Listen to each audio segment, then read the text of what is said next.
Olá pessoal, eu sou o professor Warley e vou trabalhar com vocês o conteúdo de Geografia, tá? Pelo Colégio Sistema.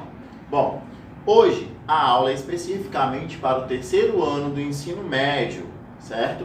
E nós vamos trabalhar hoje a questão do mundo bipolar ou velha ordem mundial e Guerra Fria e a nova ordem mundial, ou como nós também podemos chamar, o mundo multipolar, certo?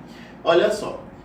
Para entendermos como chegamos ao mundo bipolar, primeiro precisamos compreender que, ao final da guerra, em 1945, final da Segunda Grande Guerra Mundial, nós vamos ter ali os aliados como vitoriosos. E os aliados, dos aliados participavam os Estados Unidos, a França, Inglaterra e a antiga União Soviética, certo? E eles venceram a guerra, a Segunda Guerra, sobre os aliados do eixo, sobre os componentes do eixo, que eram a Alemanha, Itália e Japão, certo? No final dessa guerra, com o final da Segunda Guerra Mundial, nós vamos ter então o que nós vamos chamar de intrigas internas, certo? Onde nós vamos perceber que os Estados Unidos e a União Soviética vão ter pequenos atritos. E esses atritos vão fazer com que os dois se separem, certo? Dos aliados. De que maneira? Primeiro, os Estados Unidos, ele se torna ali uma grande potência econômica, né? E a União Soviética também se torna uma grande potência econômica e ambos estão dentro dos aliados. No entanto, essas diferenças entre eles vão fazer com que eles se separem. Como é que vai se dar essa separação? Primeiro, que os Estados Unidos ele defende o capitalismo, certo? E a União Soviética vai defender o socialismo. Essa vai ser a principal divergência entre eles. Isso vai fazer com que os dois se separem, transformando o mundo em um mundo bipolar e dando origem então ao que nós vamos chamar de Guerra Fria. Dizemos que é bipolar, pois agora nós vamos ter duas superpotências que brigavam economicamente pelo domínio de mercado mundial e também pela forma da economia mundial, o que vai dar então origem à Guerra Fria. Os dois pontos principais a serem compreendidos sobre a velha ordem mundial é que o mundo se dividia em dois principais polos econômicos. Em um lado, os Estados Unidos, tá? Para ficar bem claro, em um lado, os Estados Unidos da América do Norte, que ele vai defender o capitalismo. De outro lado, nós vamos ter o socialismo defendido pela União das Repúblicas Socialistas Soviéticas, o RSS. Tá? Após a Segunda Guerra Mundial, apesar das guerras terem sido consideradas de nível mundial, elas vão acontecer principalmente dentro do território da Europa, certo? Isso vai fazer com que muitos países da Europa estejam completamente detonados, tá? Vão estar completamente destruídos e vão precisar de ajuda para se reconstruir, para se reconstituir como nação, como país, né? E a sua construção civil vai haver a necessidade de investimentos do exterior. Nisso, os Estados Unidos vai formular um planejamento de investimento. E essa formulação desse planejamento, ele vai ser conhecido como Plano Marshall, tá?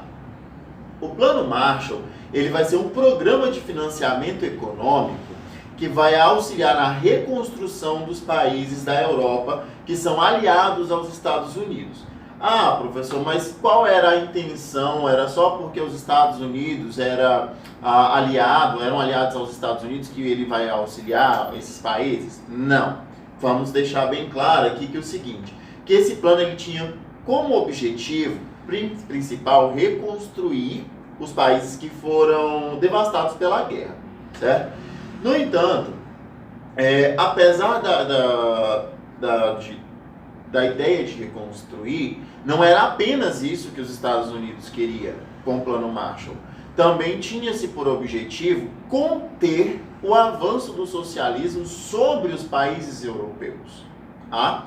Uma vez que era de completo interesse dos Estados Unidos manter os países capitalistas para que ele pudesse manter a sua economia, manter o seu mercado mundial e avançar com esse mercado, né?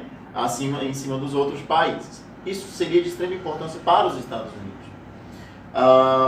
Afinal, com o avanço do socialismo, os Estados Unidos perderia muito mercado e poder. Ele não seria tão poderoso como ele é hoje. Tá? O que nós chamamos de Guerra Fria, nós podemos dizer que a Guerra Fria ela constitui em uma disputa de convivência entre os Estados Unidos e a União Soviética. Essa disputa se dava por meios econômicos, políticos, culturais e ideológicos. Tá? Ou seja, não foi um conflito de enfrentamento direto, como as duas grandes guerras, né? Não houve grandes batalhas, né? Não houve esses enfrentamentos armados e tal. Como foi a questão da Segunda Guerra Mundial. Esse conflito ele vai dividir a Europa, a Guerra Fria ela vai dividir a Europa em duas partes. Na Europa capitalista e Europa socialista. E a Europa, um dos grandes marcos que vai mostrar essa divisão da Europa é o Muro de Berlim. Tá? O Muro de Berlim vai dividir a capital alemã em duas partes, em oriental e ocidental, tá? Onde a ocidental é capitalista e a oriental socialista. E aí vai ficar essa disputa entre a União Soviética e Estados Unidos sobre o domínio desses espaços. Inclusive, assistam, se possível, um filme chamado A Ponte dos Espiões. Tá? A Ponte dos Espiões é um filme que ele representa bem essa fase da Guerra Fria, onde existiam espiões da União Soviética infiltrados nos Estados Unidos e espiões dos Estados Unidos infiltrados na União Soviética. É bem interessante o filme, vale a pena assistir. Tá? Atualmente, o Muro de Berlim ele é considerado como o maior símbolo da Guerra Fria. Tá? Hoje não existe mais o muro em si, existem fragmentos desse muro lá em Berlim, mas ele ainda é considerado como o maior símbolo. E quando ele é derrubado, em 1980 e alguma coisa, esqueci a data no momento,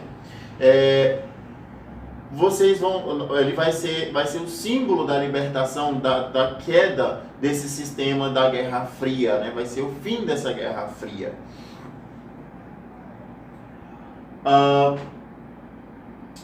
Dentro desse momento da Guerra Fria, nós vamos ter os países divididos em 3 blocos diferentes. Mas não são blocos econômicos, são blocos apenas que são divididos por características. Como, por exemplo, nós considerávamos, então, país de primeiro mundo, todos aqueles países que eram capitalistas e desenvolvidos. Guardem isso, tá? Todos os países que eram capitalistas e desenvolvidos economicamente, desenvolvidos tecnologicamente, eles vão ser considerados de primeiro mundo.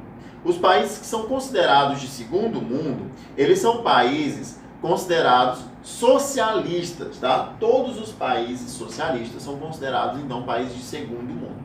E os países de terceiro mundo, a princípio, eram considerados aqueles países que não se alinhavam nem aos Estados Unidos e nem à União Soviética. Esses eram considerados países de terceiro mundo. Mas, com o passar do tempo, a ideia de país de terceiro mundo começou a ser aplicada a países que são capitalistas, no entanto, são subdesenvolvidos, tá? Então, os países de terceiro mundo atualmente ainda é considerado como países que são capitalistas, mas são subdesenvolvidos, certo? E aí nós vamos ter, com a queda do Muro de Berlim, com o fim da Guerra Fria, em 1991 acaba-se também destituída a União Soviética, né? Por causa de uma crise no sistema socialista, porque se percebe que aquele sistema socialista é extremo, completamente fechado, ele não vai auxiliar, não vai fazer com que a economia cresça, pelo contrário, ele vai prejudicar a economia fechando o comércio ao socialismo, né? E vejam só, em 1991 acaba-se então a queda da União Soviética. E aí nós vamos ter um mundo que vai ser considerado multipolar. Por que multipolar? Porque agora nós não temos apenas dois grandes centros econômicos, que seriam os Estados Unidos defendendo o capitalismo e o socialismo sendo defendido pela União Soviética. Agora, com a queda da União Soviética, nós vamos ter outros polos econômicos de grande importância. Tá? Por exemplo, na América, nós temos, defendendo a economia como grande polo econômico na América, nós temos os Estados Unidos, é o maior, o país mais rico, um dos maiores países também da América em território. E o que acontece? Ele é quem vai dominar a economia americana. Na Europa, vai ter a liderança, vai ser liderado pelo bloco econômico chamado de União Europeia. Tá? A partir do bloco econômico União Europeia, todos aqueles países que fazem parte desse bloco econômico, eles vão ser dominadores na questão da economia, principalmente levando em consideração as questões econômicas da Europa. Nós vamos ter como principal destaque a Alemanha, tá? Para a economia europeia. Na Ásia, nós vamos ter com maior importância econômica o Japão, certo? E na Oceania nós vamos ter a Austrália com maior influência econômica. Tá? Pessoal, por hoje é só. Esse é o capítulo 1 de Geografia. Quero que vocês façam as atividades. Qualquer dúvida, pode mandar mensagem pelo meu WhatsApp, que vocês já têm aí no grupo, né? O meu WhatsApp. Fiquem à vontade para tirar qualquer dúvida que seja. Nos vemos na próxima aula, certo? Beijo para vocês.